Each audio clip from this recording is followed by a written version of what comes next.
ক্যাটরিনা কাইফ ও ভিকি কৌশলকে শুভেচ্ছায় ভাসালেন বলিউডের মম গ্যাং। শুক্রবার মা বাবা হিসেবে জীবনের নতুন অধ্যায় শুরু করলেন এই জনপ্রিয় জুটি। ভিকি নিজেই সোশ্যাল মিডিয়ায় ঘোষণা করেছেন, আমাদের ছোট্ট সোনা চলে এসেছে, গর্ব ও ভালোবাসায় আমাদের পুত্র সন্তানকে স্বাগত জানালাম।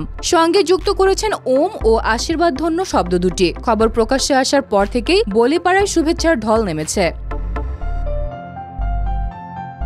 জেহ তৈমুরদের মা কারিনা কাপুর লিখেছেন, ক্যাট বয় মাম্মা ক্লাবে স্বাগত, তোমার আর ভিকির জন্য ভীষণ খুশি হয়েছি। সঙ্গে দিয়েছেন ভালোবাসার ইমোজি। নেটিজেনদের মধ্যে এ নিয়ে মিশ্র প্রতিক্রিয়া দেখা গেছে। কেউ বলছেন, আপনিও তো পুত্র সন্তানের মা, তবে এতে কি বিশেষ? আবার অনেকে সমর্থন জানিয়ে লিখেছেন, ঠিকই বলেছেন, অনেকদিন পরে কোনো তারকার ঘরে পুত্র সন্তান এসেছে।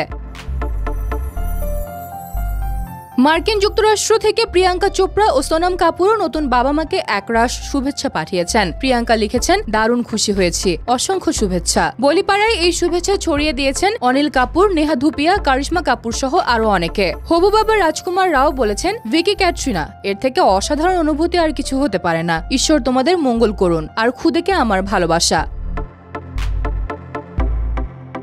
বর্তমান প্রজন্মের সেলেব দম্পতিদের মধ্যে বেশিরভাগই কন্যা সন্তানের মা। দীপিকা পাডুকোন, আলিয়া ভাট, বিপাশা বাসু, এবার তাদের তালিকায় যোগ হলো ক্যাটরিনা। মা বাবা হওয়া এবং পুত্র সন্তানের আগমনে বলিউডে আনন্দের নতুন অধ্যায় শুরু হয়েছে। সোশ্যাল মিডিয়ায় ক্যাটরিনা ও ভিকির নতুন বাবা মা হওয়াকে কেন্দ্র করে শুভেচ্ছা, ভালোবাসা ও উচ্ছ্বাস ছড়িয়ে পড়েছে, যা এখন বলিউডে আলোচনার শীর্ষে।